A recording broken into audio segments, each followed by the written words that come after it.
Boy, the temptation here is really to blame the victim. A black person is kicked out of his family home because they think he's too crazy. A white guy and a white girl meet him and they go, well, the only natural thing for us to do is to invite this crazy black person to live in our house. That turned out to be a ridiculously dangerous, fatal decision. Break. This 19-year-old woman with her whole life ahead of her, murdered in cold blood. Tonight, her family is speaking out. It is our top story at 10. Police found her body at the University Green Apartments after arresting a man in the street wearing bloody clothes. 7 Action News reporter Brian Abel sat down with the family, and Brian, they are understandably devastated. Yeah, you can't even imagine the pain that they're going through. They say that Jamie had a heart of gold and her murder was simply senseless. Now, the family of Jamie, she understandably shaken and grieving tonight after the loss of the 19-year-old on Friday. Barsegian's fiancé says they had taken in their neighbor, 18-year-old Taiwan Sim Scott, for a couple of weeks after he was kicked out of his apartment.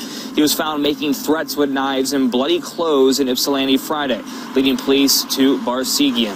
Jamie's family says she was a shining light, senselessly gone far too soon. She was the most kind person you'd ever meet. She taught me what love was when she was 2 months old. I loved her more than anything. She meant the world to me. Jamie would have done anything for anybody. She was kind. She had a huge heart. She was trying to help people all the time.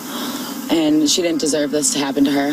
The way that she was is instilled in other people, you know, and that we all learn from the mistake that was made, letting him stay there. That won't happen again, you know. This kid don't know how much he took from me, from her whole family, like, In this world.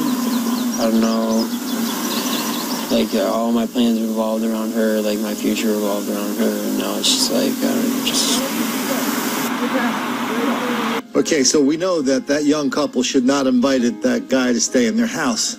It cost her her life. Somebody somewhere could have stopped that idiocy. The boyfriend could have stopped it.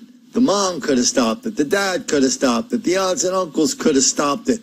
Somebody could have walked in there and said, real talk, you don't know that person. His own family thinks he's crazy, and you think you can save him. You are putting yourself and other people in danger. That, by the way, is the definition of insanity. Okay, we understand that. But let's not let ourselves off the hook on this either. I was reading the comments this morning. All of a sudden, I'm starting to see F-bombs in there, N-bombs in there. I remind you, we're doing zero tolerance. You drop an F-bomb or an N-bomb on my channel, you are gone. And don't come crawling back a month later going, well, Colin, why'd you kick me off? I never did anything wrong.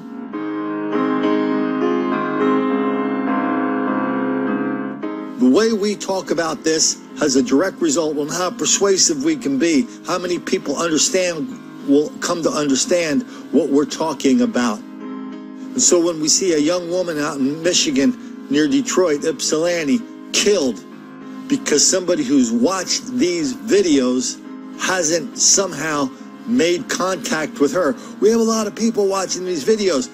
We've had over 120 million people watch these videos in the last 4 years. Or 120 views. That's a lot of views. You mean to tell me somebody in that orbit didn't watch our videos?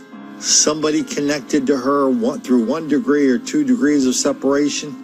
I know somebody who watches these videos is somehow in that family's orbit. And because they failed to tell that girl the danger she was in, well, doesn't that mean, a lot of us have failed too? Yes, it does, including me, including you. So let's think about that in the future. Let's think about how we are conducting ourselves when we talk about this. Are we dropping N-bombs, F-bombs, cussing, acting like an animal?